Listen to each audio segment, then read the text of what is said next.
خدا کے نام سے شروع جو بڑا مہربان اور نہایت رحم والا ہے۔ امیر المومنین علیہ السلام کا دوسرا خطبہ، خلقت آدم کا ذکر۔ پھر خدائے برتر نے سخت و نرم و شیری و شور زمین سے مٹی جمع کر کے اسے پانی سے سانا، یہاں تک کہ وہ ٹھیک ٹھاک بن گئی، اور اسے تری دے دے کر گوندھا یہاں تک کہ اس میں لیس پیدا ہو گیا۔ بس اس سے خدا نے ایک صورت خلق فرمائی جس میں ترچھی ہڈیاں اور جوڑ تھے،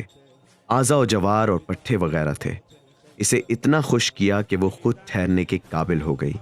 اور اتنا سخت کیا کہ اس میں کھنکھناہٹ پیدا ہو گئی۔ ایک وقت معین اور مدت معلوم تک پھر اس نے اس میں اپنی مخصوص روح پھونک دی، تو وہ ایک انسان بن گئی جو ذہین ہے اور ذہن سے کام لیتا ہے، صاحب عقل ہے، اسے استعمال کرتا ہے، اعضاء و جوار والا ہے جن سے خدمت لیتا ہے، اور اپنے اعضاء کو جس طرح چاہے حرکت دیتا ہے، اور سمجھدار ہے، حق و باطل میں تمیز کرتا ہے، ذائقوں، بوؤں اور جنسوں میں فرق کو سمجھتا ہے۔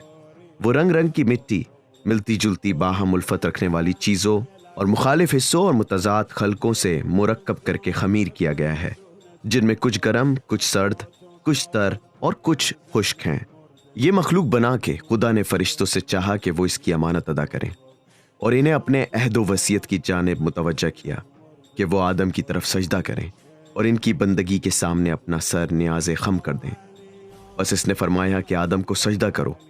سب نے سجدہ کیا سوائے شیطان کے۔ اس نے آدم کو سجدہ اپنی خلاف شان سمجھا، اور اس پر شقاوت غالب آ گئی۔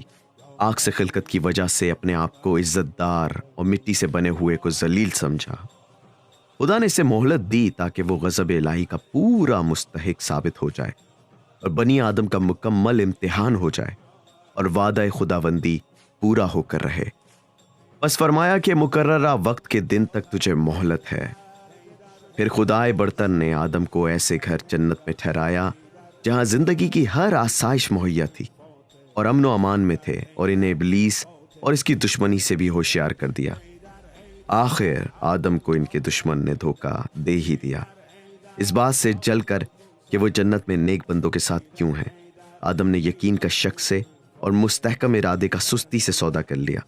مسرت کو خوف سے تبدیل کر لیا، اور فریب کھانے کی وجہ سے ندامت اٹھانا پڑی۔ پھر خدائے برتر نے آدم کو توبہ کا موقع دیا، اور انہیں اپنی رحمت کا کلمہ سکھایا، اور ان سے دوبارہ جنت میں پہنچانے کا وعدہ کیا، اور انہیں امتحان گاہ دنیا میں اتار دیا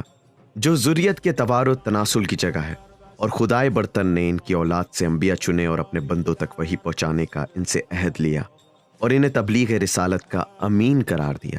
یہ اس وقت جب اکثر بندوں نے خدا کے عہد و پیمان بدل دیے تھے، چنانچہ وہ اس کے حق سے بے خبر ہو گئے اور اس کے ساتھ شریک بنا ڈالے، اور شیطانوں نے انہیں اپنی معرفت الہی سے باز رکھا اور اس کی عبادت سے الگ کر دیا۔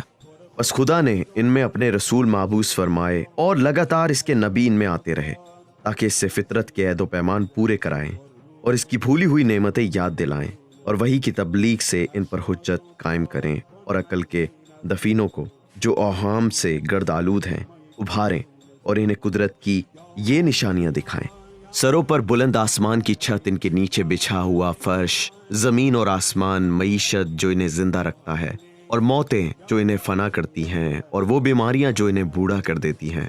اور وہ حادثے جو پے در پے آتے رہتے ہیں۔ حق سبحانہ تعالیٰ نے ایسا نہیں کیا کہ اپنی مخلوق کو نبی مرسل یا آسمانی کتاب یا دلیل قطعی یا روشن راستہ دکھائے بغیر یوں ہی چھوڑ دیا ہو۔ ایسے رسول کے ان کی تعداد کی کمی تبلیغ سے عاجز نہیں کرتی تھی، اور نہ جھٹلانے والوں کی کثرت۔ کچھ پہلے رسول آئے جنہوں نے بعد کے آنے والے رسولوں کے نام و نشاد بتائے، اور کچھ بعد میں آئے جنہوں نے گزرے ہوئے پیغمبروں کا تعارف کرایا۔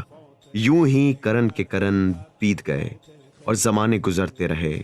اسلاف جاتے رہے، اور ان کی جگہ ان کی نسلیں آتی رہیں، یہاں تک کہ خداوند عالم نے اپنا وعدہ پورا کرنے اور نبوت تمام کرنے کے لیے حضرت محمد صلی اللہ علیہ وآلہ وسلم کو مبعوث فرمایا، جس کی نبوت کا انبیاء سے عہد لیا جا چکا تھا، جن کے علامات روشن اور ولادت مبارک ہے۔ حالانکہ اس وقت زمین پر بسنے والوں کے مذاہب جدا جدا، خواہشات پرگندہ اور فرقے مختلف تھے۔ کچھ خدا کو بندوں کے مانند سمجھتے، کچھ اس کے نام بگاڑتے، اللہ سے لات عزیز سے عزا بنا لیتے تھے، کچھ اسے چھوڑ کر غیروں کو خدا قرار دیتے تھے۔ خدا نے آن حضرت کے ذریعے انہیں گمراہی سے بچا کر راہ راست دکھلائی اور آپ کے وجود کے باعث انہیں جہالت سے نجات دلائی۔ پھر خدائے عز و جل نے محمد صلی اللہ علیہ وآلہ وسلم کو اپنے قرب کے لیے منتخب فرما لیا اور اپنی خصوصی عنایات ان کے لیے پسند فرمائے، اور دنیا کی بود و باش سے آپ کو بلند و بالا سمجھا اور سختیوں میں رہنے سے آپ کو نجات دی، لہٰذا انہیں عزت و اکرام کے ساتھ اٹھا لیا صلی اللہ علیہ وآلہ وسلم۔ اور حضور نے تم میں وہی کچھ چھوڑا جو اور انبیاء اپنی اپنی امتوں میں چھوڑ گئے تھے، اس لیے کہ انہوں نے اپنی امتوں کو روشن راہ اور پائیدار نشان قائم کیے بغیر یوں ہی نہیں چھوڑا تھا۔ پیغمبر نے تمہارے پروردگار کی کتاب تم میں چھوڑی ہے، اس حالت میں کہ انہوں نے کتاب کے حلال و حرام، فرائض و مستحبات، ناسخ و منسوخ، رقص و عزائم، خاص و عام، عہد و امسال، مطلق و مقید، اس کے محکم اور منشا، یہ سب واضح طور پر بیان فرما دیے ہیں۔ اس کی مجمل آیتوں کی تفسیر کر دی اور گہرائیوں کو ظاہر کر دیا۔ اس میں کچھ وہ آیات ہیں جن کا جاننا لازم قرار دے دیا گیا ہے، اور کچھ وہ ہیں کہ اگر اس کے بندے ناواقف ہیں تو حرج نہیں، کچھ وہ ہیں جن کا وجوب کتاب سے ثابت ہے مگر معلوم ہے کہ حدیث میں سے منسوخ کر دیا گیا، وہ بھی ہیں جن پر حدیث سے عمل واجب ہے مگر کتاب میں ان کے ترک کی اجازت دے دی گئی ہے، وہ بھی ہیں جن کا وجوب وقت سے وابستہ ہے، اس کے بعد واجب نہیں رہتی۔ قرآن کے محرمات میں بھی فرق ہے، کچھ کبیرہ ہیں جن کے ارتکاب پر خدا نے دوزخ کی آگ سے ڈرایا ہے، اور کچھ صغیرہ ہیں جن کی مغفرت کی امید دلائی ہے، اور وہ بھی ہیں کہ قلیل بھی مقبول ہے مگر زیادہ سے زیادہ ادا کرنے کی گنجائش رکھی گئی ہے۔